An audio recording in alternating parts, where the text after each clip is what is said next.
What's up, Will and Grace fans? With an episode paying respect to Debbie Reynolds, Alec Baldwin is back, and who knew curtains could be such a great hiding place? We're here to talk about it. Don't go away. You're tuning into the destination for TV superfan discussion, AfterBuzz TV. And now, let the buzz begin. Grace fans, we're here on this amazing Thursday night to talk about One Job Season 9, Episode 15. I am here with my amazing panel. Louisa is out, but I do have the lovely Cristal and the lovely Nakia. I am very excited. I am going to be your host, Timothy Michael. You guys, what were your initial thoughts on this episode? So much fun. LOL, so much fun. So much fun. I now want matching pajamas. Yes. That's it. I am so excited about those matching pajamas. I can't wait to go over the Disney stuff again. So. Yes. So let's start at the top of the episode. We start off with Will and Grace taking a road trip to what we think is Vermont. But plans change when Grace reveals that it's actually Schenectady, which is in upstate New York, if you guys didn't know that. Did you guys think that that's where they were going at first? Because I thought they were honestly going to Vermont. I thought they were going to take a ski trip. I didn't think that they were going to do an episode around Grace's family this late in the season. I didn't know, did you? I did. I mean, from reading online, I wonder if it's because, like, when Debbie Reynolds passed away, like, I wonder, like, was this episode not even planned? Yeah. Or, you know what I'm saying? Like, I wonder if they shot this and kind of threw it in once she passed away, and I feel like the writers were like, how can we, like, pay respect to Debbie Reynolds? Right. Yeah. Here's my thing on this. So they're obviously going up to Schenectady to kind of pay respect to Grace's mom, who obviously was Debbie Reynolds. And there was, like, a dying wish from her to, like, celebrate her birthday, her 55th. I thought that was, I just feel like it was a throwaway, you guys. I felt like it was a throwaway. I felt like it was like an add-on. I felt like the episode in homage to Rosario's character was so much better. And I felt like this was lacking. I thought the idea of going up there for the birthday was a little cheesy, but I thought the episode was funny. Yes. Okay, that's fair. I feel a little different. I think I was just telling these guys, like, my great-grandmother, my aunt just passed away. And my family, we do stuff like that. Like, my great-grandmother's birthday was on St. Patrick's Day. We do, like, Irish, and because my great-grandmother would make us eat, like, corned beef and cabbage. So we still do that. Like, we are going down to New York to, like, celebrate, like, my aunt's birthday. So, like, we do that, and I get, like, how some people would look at that and be like, But I looked at it like, damn, that kind of reminds me of my family. Okay. Even the part when she was reading the letters, my great-grandmother left us all letters when she passed away. Okay. So I think it's a generational thing, too. I think maybe older people are into maybe stuff like that. But I do think this episode wasn't planned. I really do think after Debbie Reynolds passed away, I think they were trying to scramble to do something to pay respect to her in this season. Because imagine if they did it, like, in season 10 or season 11, it would be weird. You'd be like, all right, she passed away last year. And it makes sense, actually, now that she's saying it, because, you know, we have, like, Dia de los Muertos, right? And we would pay respect to the dead. So I guess, you know, it's just, it was a different way of doing it. I guess maybe that's why we thought it was a little, I don't know. But I feel you, though. Like, when you look at it, you're like, oh, okay. Like, they could have done without it, but I get why it was there. Right. I mean, it's no respect, obviously, to Debbie Reynolds. I just expected it to be at a higher caliber. Yeah. That's all. True. Because it is Debbie Reynolds, you guys. So let's start off with the other storyline really quick with with Karen and Jack. So Jack has a little bit of a dilemma. I'm all tongue-tied today, you guys. He goes up to Drew. Now, I don't know if you guys thought that this is a really funny part of the episode. I did. So there's a piano on this man on the street, and Drew, who's the police officer, is kind of like directing traffic because everybody wants to stare at it. I obviously would. It's freaking New York, and there's a piano on top of a man. Not just any man, a robot. A robot. A silver robot. A silver robot. And only I feel like Will and Grace, as in a show, could do something like this without being like, really, guys? Like, I actually was like, this is actually really funny. Yeah, like, I don't know why I thought it was so funny. I was tearing up laughing. Same. I was like, what is happening? It was funny. How is this possible? So Jack, you know, professes an undying love to Drew because he's so inspired because Karen and Stan apparently are having this romantic getaway, and they've been married for so long, and he's so inspired that he asks Drew to move in with him, and Drew says no. And remember, we taled about this? Yes. We thought that Jack was going to be the one that breaks his heart, and it ends up being the opposite. I was a little bit surprised. I was too. But I think we also said that because Jack was his first, he's going to want to explore. And he's going to be like, ooh, this is fun, but I now have to live a life. It's kind of like, I don't know. No, I was going to make a weird, I'm not going to even do that. Okay. Never mind. All right. I'll tell you guys off. I got you. So, yes, but yeah. What I thought was going to happen was that we would at least have Drew until the season finale. Yeah. I thought that this was a moment that would have been appropriate for a season finale, especially since the next episode is called The Family Affair. So short-lived romance, you know? It happens.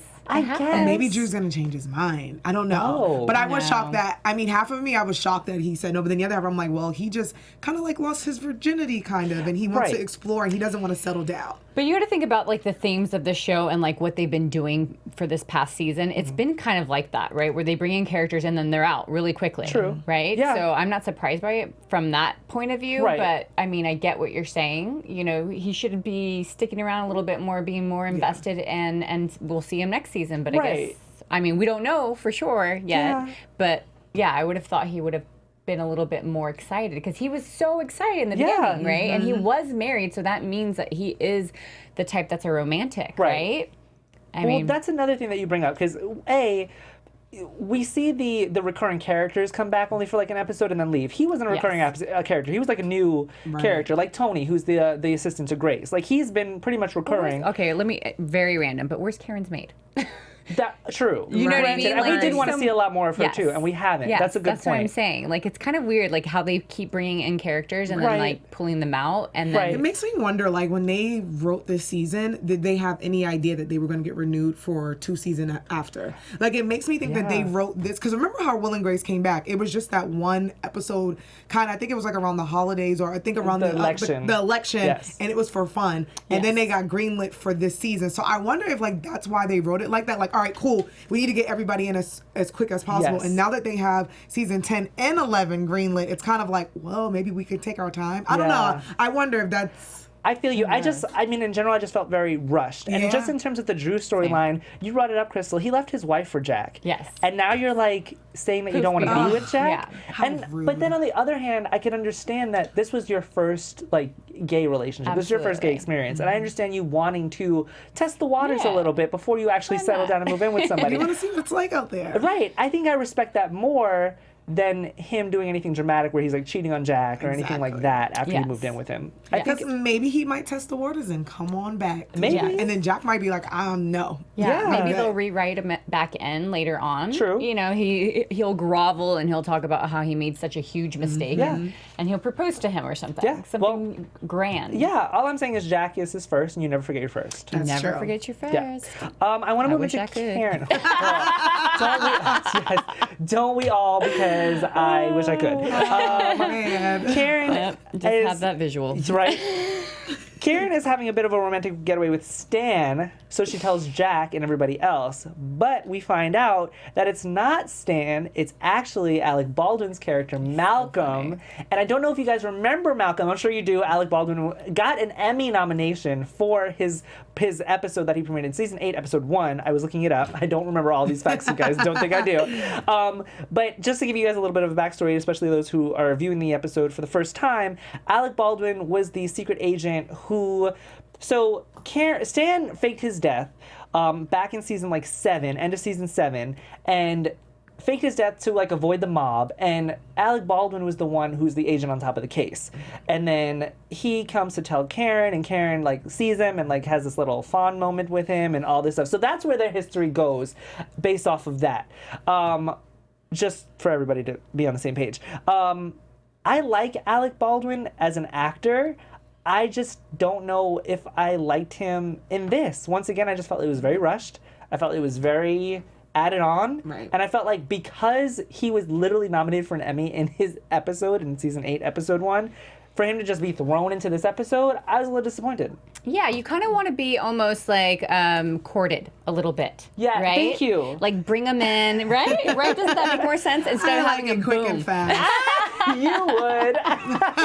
But I would like to see his character kind of like come and maybe they run into each other at Neiman's or something like that, and then all of a sudden it gets rekindled, and then let it be that moment. Yes. Right. I would like to see them having more dialogue together. Yes. I do agree with you guys there. Like, I would love to see them on screen together more than just that. But I do love seeing Alec Baldwin because it just reminds me of 30 Rock, and because I missed that show, and he's hilarious. He's hilarious. He's a legend. Yeah, especially what they're doing, what his impressions were on like SNL and him and Donald Trump and stuff like that. I think that it's brilliant for them to bring him back. I just would want more. I don't know why. You guys are just needy. No, I feel it. I'm needy, and you want more. The show's a half. I mean, is it a half? It's like a half hour. It goes by really fast, and like now we're at the end where I'm like, okay, I kind of want more. Like I want to see them together more. I want to see more of Drew and Jack. Yes. I agree. So I totally agree with you guys. Yeah. So Karen and Malcolm are trying to get it on, and obviously Jack is so devastated by the news with Drew, and of course he's gonna run to his BFF, who's Karen, and he like runs to the hotel, and they have to kind of play this whole like, oh, you're not here, but you are here, and they come up. I don't know how the writers do this. I'm like, was this improv? This was awesome. Don't know, but the idea that they thought that to put him in the same outfit that the curtains are made out of, and then put a rich people hat stuff. on top of that matches. What? Like, and it's once again, it's like the piano silly. with the guy. You're like, I would expect a show and like see this on a show and be like, really, guys, what? But in Will and Grace, I'm like, this is so funny. I can't even handle it. Like he keeps disappearing, and Karen is like, where are you? I just think it's great. And then Jack comes in and he's got like the curtains opening and closing and he's moving with the curtains. That had, I think, all that of us was really funny. That was hilarious. That was really funny. And I loved especially Jack when he was saying, oh, wait a second. He's like, look at this view. And he's like, wait. Is that Yoko Ono? And then he opens it again, he closes it again, and he has to move alongside with the curtains. And then he smells what? The aftershave, the American aftershave that I'm so allergic to. Oh my God. It's so ridiculous, right? That's how I was like, so ridiculous. I just imagine them shooting that scene and the piano scene because the piano, those two scenes had me crying, laughing. That's all I was like, is some of this improv? Because how can they even keep a straight face doing that? Especially when Karen's like, where are you? Because clearly he's standing right there. I think what was interesting about this entire situation was that Jack was the one who was looking at Karen as an example, and whoever looks at Karen as an example. But he admired their marriage because it's been together for so long, and he's literally crushed that she's cheating on Stan. And Karen has this explanation where she goes, long marriages are complicated, and you literally have to do what you have to do to make it work at the end of the day. And she goes, Stan might not agree with it, but he sure likes it when I come back to him. How do you guys feel about that? Do you think that with that level of infidelity, do you think it's wrong? Do you think it's up to the couple? Well, I think the reason why they brought that in was because the whole situation happened between Jack and his new love of his life, right? So they're bringing in an idea maybe to put onto Jack, so Jack will, I don't know, but maybe Jack will be more open to, an open relationship with his man because, he's seen that it's not always like what you think a marriage should be. Yes. Maybe that's a setup. Yeah. I don't know. No, What that's do you a good think, setup. right? I see that. And I think it does depend on the couple. I think people have their own different rules and their thing. I just say if you are in a relationship, just keep it honest and open with your partner. If you're going to do something, and if you and your partner agree to do that, if you guys are happy, you like it, I love it. Right. Yeah. But I think that is choice, a good, right? I think that's a new segment where he might be like, because he really, really loves Drew. Yes. Where he might actually think this out and give it a chance and be like, what? I might do the whole open relationship. Yeah, he might be open to it because he knows that he hasn't had that opportunity to explore, right? Yeah. So why not? Yeah, and I think that with just the running theme in Will and Grace, them trying to be so current, especially with like millennials and kind of catering to a younger crowd, sex is so, and just sexual identity is so fluid, and relationships these are so fluid that maybe you're right, Crystal. Maybe they'll introduce this whole like open relationship idea because they really haven't yet. Yeah. So I guess we'll see. They did, just a threesome thing. With Karen, who we found out was Karen's actual husband in real life in that episode, but they haven't done the whole open relationship thing. So maybe they will. I like that idea. That'd be fun. Yeah. What I loved about this episode was that it all is kind of coming to a head, so I can kind of see where they're going with the finale because Malcolm is asking Karen to leave Stan for him. I kind of saw that coming. I don't know if you guys did. It's been years, obviously, that they've been going off and on. And we come to find out that they've been meeting for a specific weekend every year for the last however many years. Like Groundhog Day. Groundhog Day. Groundhog Day. Do you think that she's going to leave him?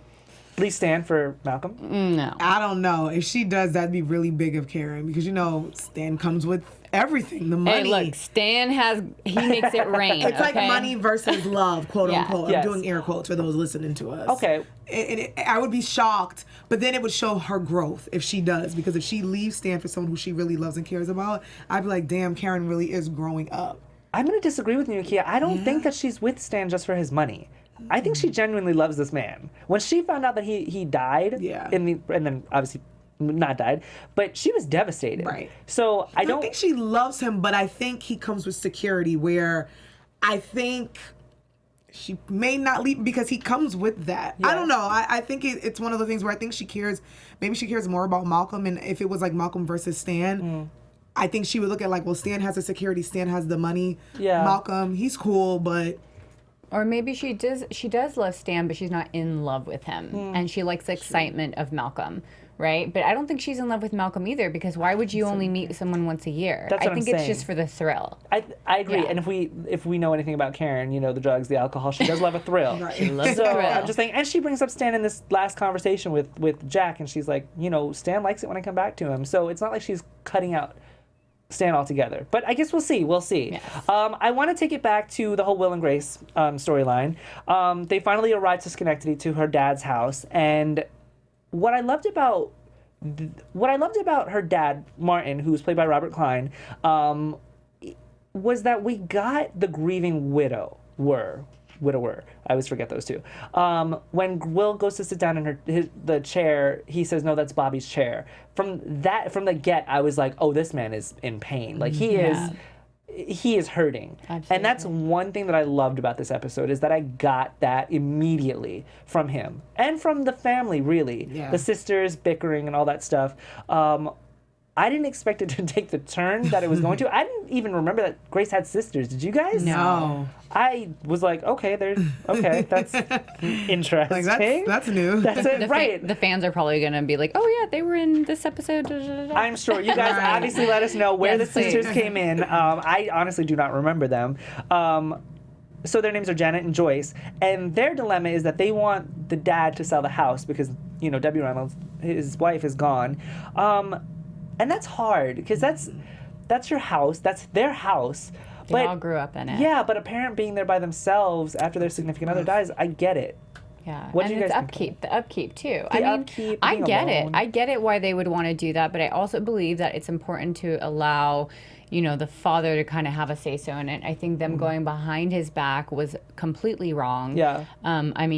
He already lost a wife. If you take the comfort of his home, he might become even more depressed. Yeah. So, just having an open mind and heart, because we aren't just, black and white. We're very much gray as human beings in our emotions and feelings. Yeah. God, I'm deep. Yeah, you are. You are. Kidding. I think this was just a deep part of the episode, because I agree with you. And I also think that the sisters were, a little pushy with the fact they were a little insensitive. They were like the stepsisters from Cinderella. That's what they reminded me of. Why they wanted to do it, but I also think you have to give people time, because first of all, you never get over a death. You just learn how to deal with it and go throughout your day. Of course. So it's like you may feel okay today, but maybe Dad and Grace or someone else may not. And this is what he has so far. And when he's ready, and sometimes it takes people years to even get rid of people's stuff. So I know, our house, we still have my Nana's stuff. Of course. We have a chair. That's my.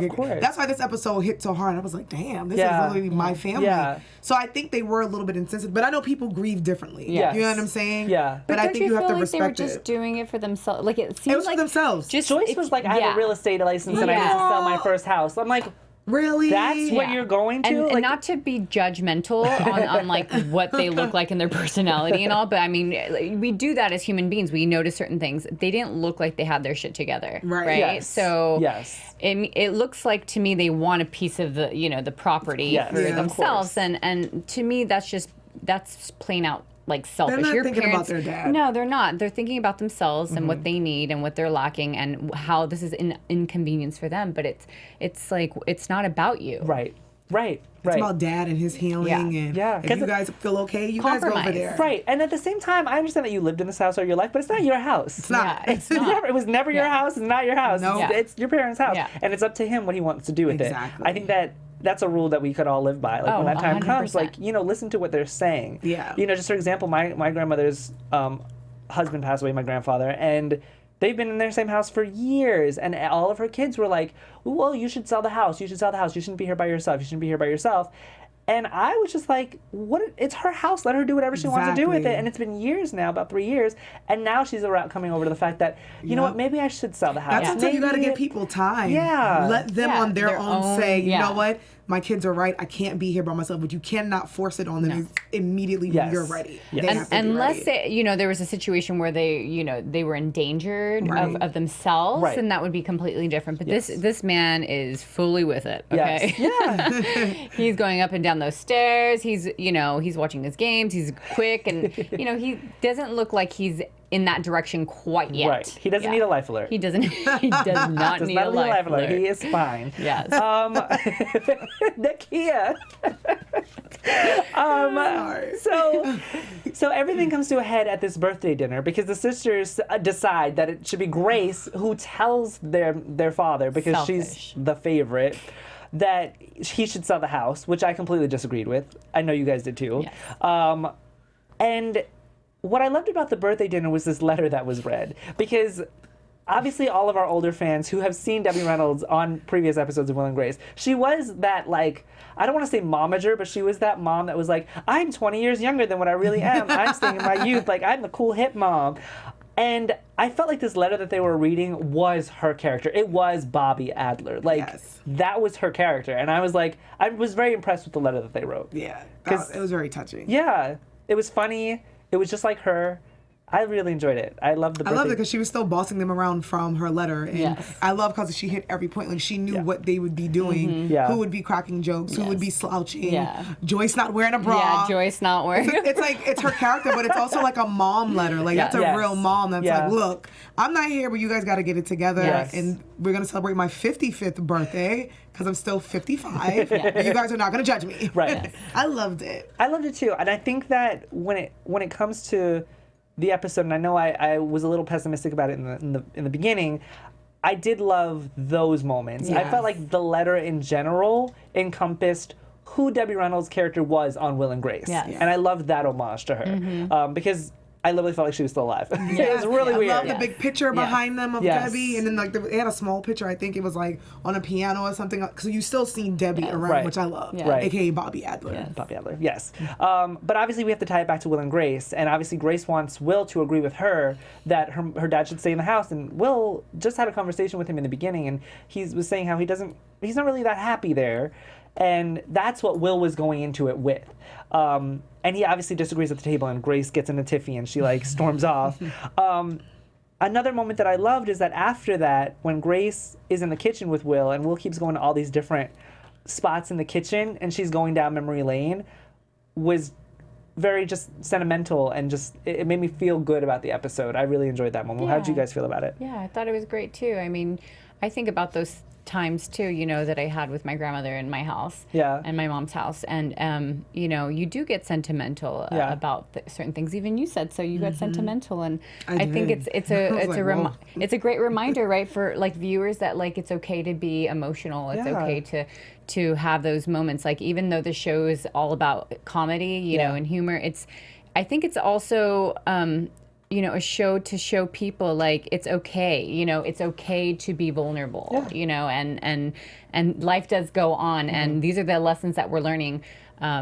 Grace had to learn a lesson through this, and so did her sisters, the father, and also Will. I think everybody sort of learned a lesson except for Karen. Karen never does. I think Karen's about to learn a big lesson. So we'll see what happens. But I just want to say, I did love seeing them in the house because it was a different location, a different scenery, and it was very homey. It was very, they're upstate, the decorations are very old and dated. It just felt like a home. Like, even when they were in the kitchen and the dad was coming down from the stairs, it just felt like a home. So I love how she had those special moments. Yeah, I agree with you. It's like hoarders. It's like hoarders.